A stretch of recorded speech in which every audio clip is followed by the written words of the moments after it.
Before we begin, please leave a comment, share your thoughts and let us know your lessons learned in the comment section below.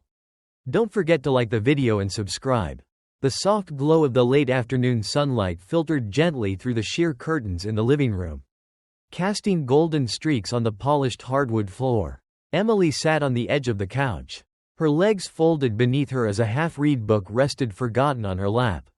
She stared blankly ahead, the words from the book fading into the background as her mind wandered. Her gaze was distant, her thoughts seemingly far away. She glanced at the calendar hanging on the wall. Her birthday only days away. Yet, no rush of excitement stirred within her. No flutter of anticipation. The date was circled in a light blue.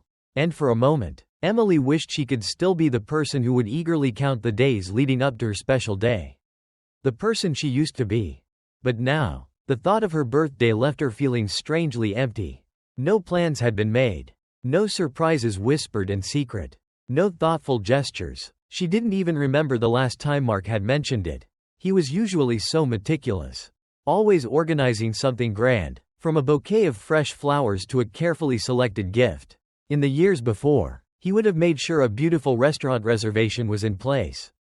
He would have ensured that everything about the day was perfect. But not this time. Emily couldn't quite explain it. Part of her wanted to believe that maybe, just maybe, Mark was planning a surprise in secret. Maybe he was giving her space, or waiting for the right moment to reveal his plans. But there was another, darker part of her that couldn't shake the growing ache in her chest. A feeling of dread she couldn't ignore.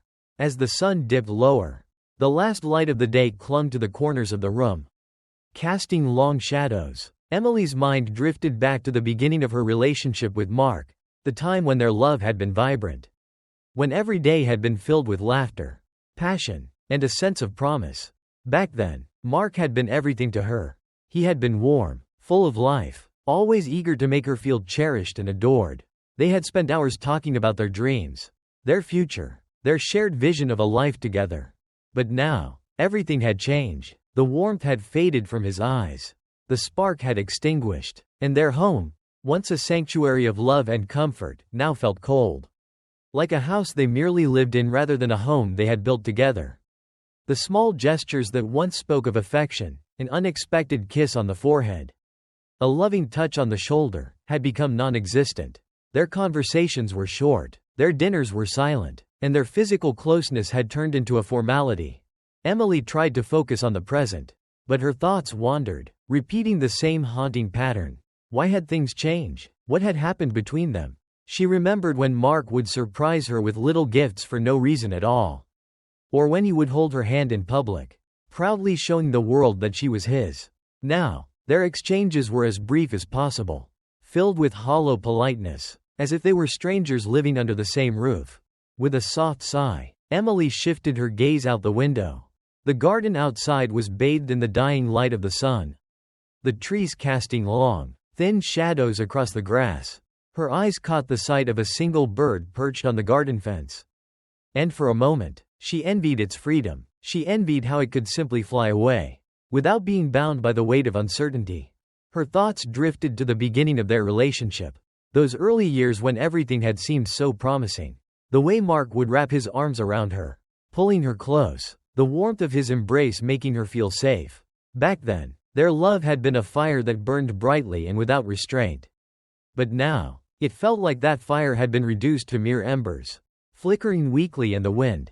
She remembered their first apartment, the way they had chosen everything together. From the curtains to the furniture, every corner of that place had been filled with memories of their happiness, their shared excitement for the future. But now, the apartment felt like a cage. A place where Emily no longer felt at home. It had become a space they both occupied out of routine, not love. The weight of that realization sank into her chest like a stone. Emily's thoughts were interrupted by the sound of Mark's footsteps coming down the hallway.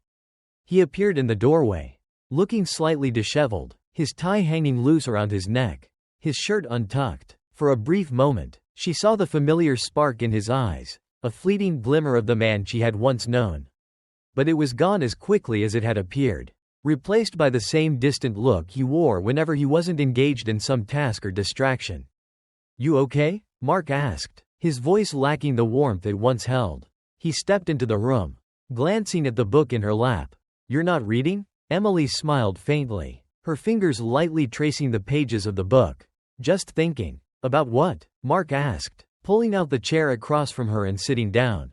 His eyes flicked to the calendar on the wall, and then back to her. "About everything, I suppose," Emily replied, her voice quieter than she intended. Mark didn't press her further.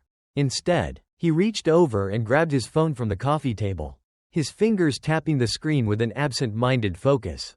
Emily watched him for a moment, her heart sinking as she realized just how disconnected they had become. In the past, they would have shared their thoughts, their hopes, their frustrations, but now, it was like they were living in separate worlds, barely acknowledging each other's presence. She missed him, the real him, the man she had fallen in love with all those years ago. And yet, a small voice inside of her told her that the man she had once known might not even exist anymore. He was gone, replaced by someone who had mastered the art of pretending, of wearing a mask that covered up the truth. Emily didn't want to face it, but deep down, she knew the truth was unavoidable. Mark was no longer the man she had loved, and their marriage, once built on mutual respect and affection, had been slowly eroding from the inside out. As Mark continued scrolling through his phone, Emily let out a deep breath. She realized then that the life she had known was slipping through her fingers, and she was powerless to stop it. But one thing was certain, this birthday would be the turning point. It would mark the end of the quiet suffering, the waiting, and the pretending. She could feel it in her bones. The truth was coming, and she wasn't ready for it, but she had no choice but to face it. Her heart was heavy, but she stood up from the couch, walking slowly toward the kitchen. Mark didn't look up from his phone. As Emily reached for the cabinet to get a glass, she caught a glimpse of her reflection in the window, the faint outline of her face framed by the soft light. For the first time in a long while, she didn't recognize herself. The woman she had become, quiet, resigned, and unsure, was not the woman she wanted to be. And she knew that if she didn't change something, she would lose herself completely. But how? How could she reclaim the life, the love, the woman she once was? The answers seemed impossible to find. But Emily knew one thing for sure. The path ahead would not be easy. But it was time for her to take the first step. The next morning arrived with a sense of stillness that seemed to settle heavily over the house. Emily moved through her routine with a mechanical precision, the motions of her body almost robotic as she prepared breakfast. The quiet hum of the coffee machine and the rhythmic sound of the knife chopping vegetables were the only noises breaking the silence. Mark was already awake, seated at the kitchen table, his eyes glued to his phone screen. His presence was there, but it felt more like an absence, like a shadow in a room that had once been filled with light. Emily couldn't help but observe him, the way his brow furrowed slightly as he scrolled, the fleeting smirk playing on his lips when something caught his attention. She knew better than to ask what was so interesting. Over the past few months, Mark had become a man of few words. In fact, even when he did speak, it felt like he was distant, his voice always tinged with indifference. It wasn't the warmth she used to hear, the easy flow of conversation that came with familiarity and love. Now, every word felt like it was carefully measured, as though he were speaking to a stranger rather than his wife. "You look deep in thought." Emily finally broke the silence, her voice gentle, trying to reach through the layers that had built up between them. Mark looked up, momentarily startled, as if he hadn't even noticed her presence. His eyes quickly softened, and he managed a smile, though it didn't quite reach his eyes. "Just busy with work stuff," he said casually, returning his gaze to the phone. The words were hollow, and Emily knew them for what they were, an excuse, an avoidance. She nodded, feeling a pang of frustration but saying nothing. She knew better than to challenge him. After all, she had spent too many years navigating this fragile dynamic, trying to keep the peace, trying to avoid the confrontations that seemed to come more and more often. But today was different. Today, she felt the weight of something unspoken between them, a growing awareness that she couldn't ignore any longer. The morning passed in a blur of routine, the mundane tasks of everyday life serving as a distraction from the unsettling feeling gnawing at Emily's insides. She moved through the day as if everything were normal, but she knew that it wasn't. She couldn't keep pretending that the cracks in her marriage weren't there. Couldn't ignore the slow unraveling that had been happening for months, maybe even longer. Something was broken, And she wasn't sure what was worse, that it had been broken for so long, or that neither of them seemed to care enough to fix it. Later in the afternoon, Emily stood in the kitchen, washing the dishes as Mark, once again, sat at the table, his phone in hand. She had been doing her best to keep her mind busy, trying to avoid the growing suspicion that had been forming in her mind. She couldn't shake the feeling that something was off, something beyond the typical distance between them. Something that had been hiding in plain sight for far too long. As she rinsed the last of the dishes, she heard Mark mutter something under his breath. She wasn't sure if it was directed at her or if he was simply talking to himself. But the words sounded oddly familiar. She turned around, trying to gauge his expression. But he didn't look up from his phone. "Just glad it's Friday," Mark said, his voice casual but tinged with a note of relief. Emily paused, her hand frozen in midair. The words hung in the air, and her heart skipped a beat. It was almost as if he was trying too hard to seem unaffected. She could feel the unease settling in her stomach like a knot that refused to untangle. This wasn't the first time she had heard him say something that felt like a deflection. But this time, she couldn't shake the feeling that there was more to it. "Are you okay, Mark?" Emily asked, her voice barely above a whisper. He looked up then, the faintest flicker of surprise passing across his face. It disappeared almost instantly, replaced by a quick, forced smile. "Of course, just a little tired. You know how it is." Emily nodded, but something in her gut told her that he wasn't being honest. The weight of the silence in the room grew heavier as they both avoided addressing the truth. As if the words would somehow break something that could never be repaired. But as much as she wanted to pretend everything was fine, she knew it wasn't. Later that evening, Mark surprised her with an uncharacteristically thoughtful gesture. He handed her a small, elegant black box, and when she opened it, she found a beautiful luxury watch inside. It was stunning, an exquisite piece of craftsmanship. But there was something about it that felt wrong. It wasn't just the watch itself, but the fact that Mark had chosen it for her. Yet it felt more like a formality than a genuine expression of affection. "Happy early birthday," Mark said, his voice tinged with uncertainty. Emily smiled and thanked him, but the words felt hollow in her mouth. She pushed the box aside, feeling the weight of the gift. But it didn't ease the growing tension inside her. She couldn't shake the feeling that this was all just a distraction.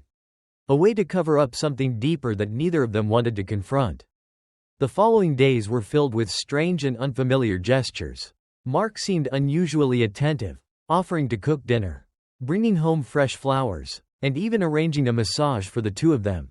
These were things he hadn't done in years. And while they should have made her feel loved, they only heightened her suspicion. It was as though he was trying to compensate for something he couldn't explain. But his touch was quick, almost robotic, and his glances never lingered on her. His attention was divided, as though his mind was elsewhere, always just out of reach. Emily couldn't ignore the feeling that something was terribly wrong. She felt like a spectator in her own life, watching as Mark played his part in a charade that was beginning to unravel. His affection was forced, his gestures perfunctory. She knew he was hiding something. But the question was, what was it? What had changed between them? One evening, Emily entered the living room to find Mark on the phone, his voice low and hurried. As soon as he saw her, he hung up abruptly, muttering something about work. Emily watched him for a moment, her mind racing. She couldn't shake the feeling that whatever he was hiding, it was only a matter of time before it all came to light. That night, as she lay in bed beside him, Emily's thoughts raced. The room felt colder than usual, the silence more oppressive. She closed her eyes, but sleep wouldn't come. Every time she tried to drift off, her mind returned to the growing unease inside her. She knew she couldn't ignore it any longer. Something was happening, something that threatened to tear apart everything she had believed in, and she wasn't ready for it. But deep down, she knew that it was already too late.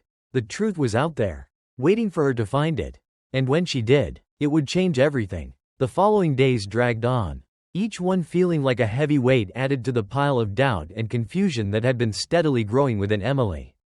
It wasn't just the strange gestures from Mark that bothered her anymore. It was the overwhelming sense of betrayal that clung to the air. A dark cloud hanging over their once comfortable home. Her suspicion, once a quiet whisper, had turned into a deafening scream in her mind, refusing to be ignored any longer. Emily spent her time quietly observing Mark. studying his every movement, his every word, looking for signs, anything that could confirm her fears. His behavior had become erratic. One moment, he was overly affectionate, showering her with flowers and gifts. The next, he was distant, locked away in his phone, as if he was trying to escape from the very reality they shared. Emily began to feel like she was living with a stranger. Someone who wore Mark's face but lacked his warmth, his heart. She couldn't ignore it any longer. The lies, the late nights, the phone calls that ended abruptly when she entered the room, it was all becoming too much. There were times when she almost felt like she was suffocating, the weight of the secrets pressing down on her, threatening to crush her under the burden of uncertainty. She had lived in this uneasy state for so long, waiting for the truth to reveal itself. But now she realized that if she wanted answers, she would have to find them herself. Emily's thoughts turned to the small, seemingly insignificant details that had begun to bother her more and more. The lipstick stain on Mark's shirt, the sudden attention to her, the odd sense of guilt that seemed to seep through his every gesture, it all pointed in one direction. But Emily wasn't ready to confront him yet. She wasn't ready to face the truth, not without knowing for sure what she was up against. So, she began to gather the pieces herself, keeping a close eye on Mark's comings and goings, taking note of every inconsistency. One afternoon, Emily stood at the kitchen counter, folding laundry, when she saw Mark's phone flash across the table. He had left it unlocked. Her heart raced, a surge of adrenaline coursing through her as she reached out, almost instinctively, to pick it up. Her fingers hesitated over the screen for a moment, but the need to know the truth outweighed everything else. She unlocked the phone with a swipe, her hands trembling as she navigated to his messages. What she found made her stomach drop. There were dozens of messages between Mark and someone named Sierra, each one more intimate than the last, filled with declarations of affection, promises of secret meetings, and plans that made Emily's blood run cold. Sierra, the name sounded familiar, but Emily couldn't quite place it. And then, her eyes caught something that made her freeze, a message sent just that morning, asking if Mark was still planning to come tonight. A date, a rendezvous. The room felt like it was closing in on her, her vision blurring as a rush of emotions overtook her: anger, betrayal, heartbreak. She quickly closed the phone and put it back on the table, taking a few shaky steps backward. Her breath was shallow, her heart pounding in her chest. The truth was out in the open now. There was no denying it. Mark had been having an affair. The betrayal was as clear as day, and it hit her like a punch to the gut. Her mind raced, but the thoughts wouldn't come together. All she could feel was a sickening numbness spreading through her limbs, as if her body were no longer her own. How had she not seen this coming? How had she been so blind, so wrapped up in her own denial? She felt foolish, weak, and yet, beneath the anger and sadness, there was a part of her that couldn't help but feel relieved. At least now, she knew the truth. At least now, she could stop pretending. But Emily wasn't ready to confront Mark just yet. Not in the way he expected. No, she would not give him the satisfaction of seeing her break down. Instead, she decided that the confrontation would come on her terms, not his. She would wait. She would gather the strength she needed and make sure that when the moment came, Mark would not see it coming. That night, Mark came home late, as usual. The tension in the air was palpable. But Emily kept her composure, greeting him with a faint smile and a simple, "How was your day?" Her voice was calm, almost too calm, but inside, she was seething. Mark seemed distracted, his mind clearly elsewhere, as it had been for days. He kissed her briefly on the cheek, his lips cold, mechanical. It wasn't the kiss of a man who was in love. It was the kiss of a man who was already somewhere else. "I'm just going to take a shower," Mark muttered, his voice lacking its usual warmth. He disappeared into the bathroom, leaving Emily alone with her thoughts. She took a deep breath, gathering herself for what was to come. The confrontation had to be tonight. There could be no more waiting, no more pretending. She waited in silence, the minutes stretching into what felt like hours. Her mind replayed everything, every missed sign, every unspoken word. She could feel her pulse quicken as the door creaked open, and Mark stepped out, fresh from the shower, his hair damp and his face tired. He gave her a quick glance before sitting down on the couch, reaching for the TV remote. Emily stood up and turned to face him. The words that had been building inside her finally found their voice. Sharp and unwavering, Mark, she said, her voice low but clear. I know about Sierra. Mark froze, the remote still in his hand. For a split second, his face betrayed nothing, but Emily saw the brief flicker of panic in his eyes. The way he clenched his jaw, as if trying to hold on to some semblance of control. He didn't speak at first, and Emily didn't wait for him to. She had waited long enough. I found the messages, she continued, her tone steady, but every word felt like a weight lifted off her shoulders. I know everything, the lies, the late nights, the secrecy. It's all there. Mark, I'm not stupid. Mark stood up slowly, his hands trembling slightly as he ran them through his hair. Emily, listen. No, you listen, she interrupted, taking a step forward. I've been living in this house with a man who hasn't been honest with me for God knows how long. I deserve better than this. I deserve more than this charade. Mark opened his mouth to respond, but no words came out. Emily could see the guilt flashing in his eyes, but she didn't care. She wasn't here to listen to his excuses. She was done with the lies. You've been lying to me, she said softly, but there was a finality in her voice now. But more than that, you've been lying to yourself. You're not the man I married anymore, Mark, and I'm not the woman I used to be, either. She paused, letting the silence settle between them, thick and heavy. When she spoke again, her voice was calm but resolute. I want a divorce. The words hung in the air, and Mark seemed to shrink before her, his face pale and his body stiff. He opened his mouth again, but the words wouldn't come. There was nothing he could say now to undo the damage. Emily turned away from him, her heart heavy but her mind clear. She knew the road ahead would be difficult, but it was a road she had to walk. She couldn't live in the shadows of lies any longer. It was time to take back her life. As she moved toward the door, Emily stopped, her hand resting on the doorknob. The truth is, Mark, she said, her voice barely a whisper. I'm not angry anymore. I'm just done. She stepped out into the night, the weight of everything lifting with every step she took. There would be no more hiding, no more pretending. She was free.